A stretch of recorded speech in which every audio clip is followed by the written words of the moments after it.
Hi hello welcome to my channel. நான் உங்கள் SL Thagadur தமிழச்சி. ஒரு மனுஷனோட மர்மமான உயிர்கொல்லி என்ன அப்படின்றத இந்த கதையில் நீங்கள் தெரிஞ்சுக்கலாம். வாங்க கதைக்குள்ளே போகலாம். ஒரு அழகான ஒரு வீடு. அந்த வீட்டில் ஒரு பாட்டி வாழ்ந்துட்டு வராங்க. அந்த பாட்டி எப்படின்னா, ஊரில் இருக்கிற எல்லார்கிட்டேயும் நல்லா பேசுவாங்க. அவங்களுக்கு தேவையான உதவிகள், சில பேருக்கு என்ன தேவையோ, அதாவது அவங்களுக்கு ஆலோசனை வேணும்னா ஆலோசனை கொடுப்பாங்க. அவங்களுக்கு ஏதாவது உதவி தேவைன்னா உதவி செய்வாங்க. அந்த மாதிரி அவங்க மக்கள் வர்றவங்களுக்கு என்ன தேவையோ அதுக்கேற்றாப்புல அந்த பாட்டி செஞ்சு கொடுப்பாங்களாம். அப்படி இருக்கும்போது அந்த பாட்டி அந்த ஊரில் ஒட்டினாப்புல ஒரு பெரிய காடு இருந்தது. அந்த காட்டில் ஒரு பெரிய மரம் இருக்குது. அந்த மரத்துக்கு கீழே மனுஷனை கொல்ற ஒரு உயிர்கொல்லி இருக்குது அப்படின்னு சொல்லிட்டு பல காலமாக, அதாவது வயசான பாட்டின்றதுனால ரொம்ப காலமாக வாழ்ந்துட்டுருக்காங்க. ஊரில் இருக்கிறவங்க எல்லாருக்கிட்டேயும் அந்த காட்டுக்குள்ளே மட்டும் போகாதீங்க அப்படின்னு சொல்லிக்கிட்டே இருப்பாங்களாம். ஒரு நாள் என்னாச்சுன்னா, அந்த காட்டு வழியாக யாராவது போகிறாங்க அப்படின்னு கேள்விப்பட்டால் கண்டிப்பாக அதுக்குள்ளே போகிறவங்க என்ன ஆகும், அந்த உயிர்கொல்லி அவங்கள கொன்னுடும் அப்படின்ற மாதிரி அந்த செய்தி ஊர் முழுக்க பரவிடுது. யாருமே அந்த காட்டுக்குள்ளே போகிறதே இல்லை.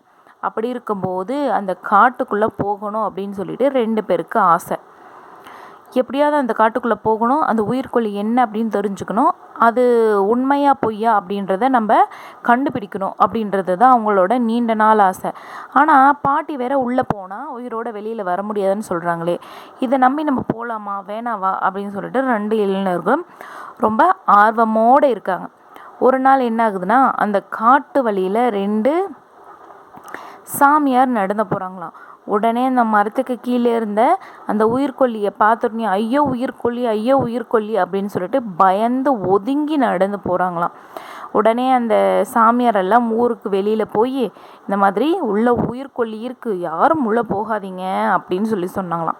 அந்த பாட்டி, நான் அப்போவே சொன்னேன், யாரும் அதுக்குள்ளே போகாதீங்க, போனீங்கன்னா கண்டிப்பாக இறந்து போயிடுவீங்க அப்படின்னு சொல்லிட்டு பாட்டி சொல்லிகிட்டே இருந்தாங்களாம். ஏற்கனவே போகணும்னு இருந்த அந்த 2 இளைஞர்கள் என்ன பண்ணுறாங்க, இப்படி என்னடா சாமியார் பார்த்துட்டு வந்து உயிர்கொல்லி உள்ளே இருக்குன்னு சொல்கிறாங்க, நம்ம போனால் செத்து போயிட்டா என்ன பண்ணுறது அப்படின்னு சொல்லிட்டு 2 இளைஞர்களும் கொஞ்சம் பின்வாங்க ஆரம்பிக்கிறாங்க. இருந்தாலும் அவங்களுக்கு வந்து எப்படியாவது உள்ளே போகணும், அது என்னன்னு தெரிஞ்சுக்கணுன்ற ஆர்வம் இருந்துக்கிட்டே இருக்குது. ஒரு நாள் என்ன பண்ணுறாங்க, விடிஞ்சு விடியாமல் 2 பேரும் அந்த காட்டுக்குள்ளே போகிறதுக்கு முடிவெடுக்கிறாங்க.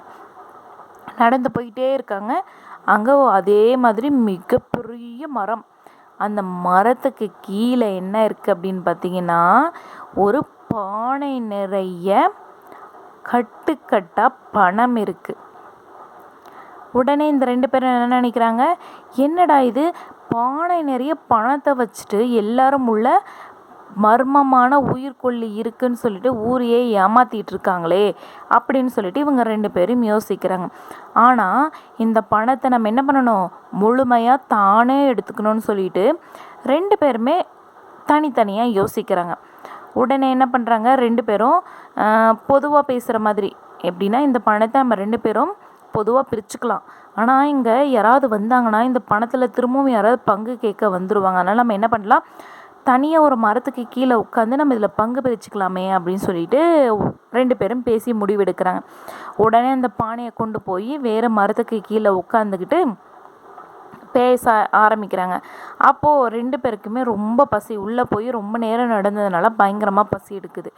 அப்போது ஒருத்தர் சொல்கிறான், நம்ம 2 பேரும் பானையை எங்கேயே ஒளிச்சு வச்சுட்டு நம்ம போய் பக்கத்தில் ஏதாவது ஒரு கிராமத்தில் சாப்பிட்டுட்டு வரலாம், வந்ததுக்கப்புறம் பங்கு பிரிச்சுக்கலாம் அப்படின்னு சொல்லிட்டு சொல்கிறான்.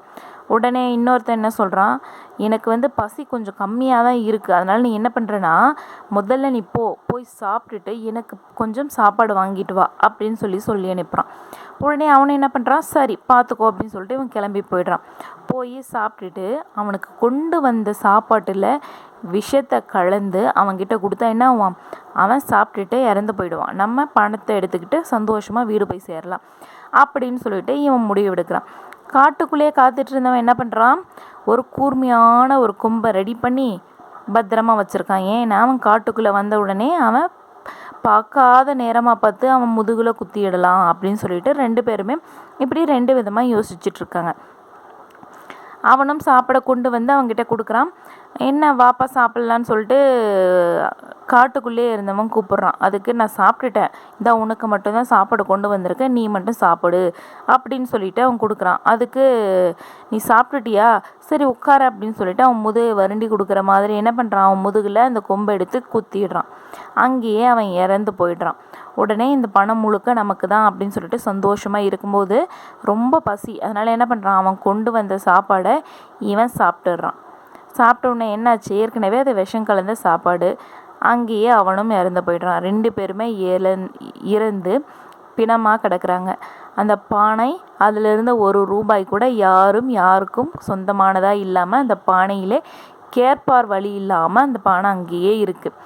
உள்ளே போனவங்க வெளியில் வரல. ஊருக்கு முழுக்க அவங்க 2 பேரும் உள்ளே போயிருக்காங்க, கண்டிப்பாக இறந்து போயிடுவாங்க, அந்த உயிர்கொல்லி அவங்களை கொன்னுடும் அப்படின்னு சொல்லிட்டு செய்தி பரவியாச்சு.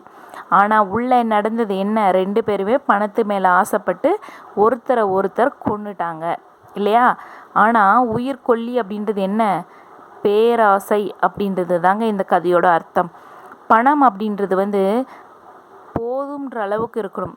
போதும்ன்ற அளவுக்கு இருந்தால் அது உங்கள் உயிரையே கொன்னுடும்.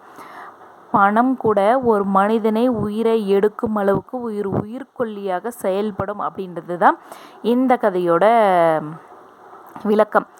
இந்த கதை கண்டிப்பாக உங்களுக்கு பிடிச்சிருக்கும்னு நினைக்கிறேன்.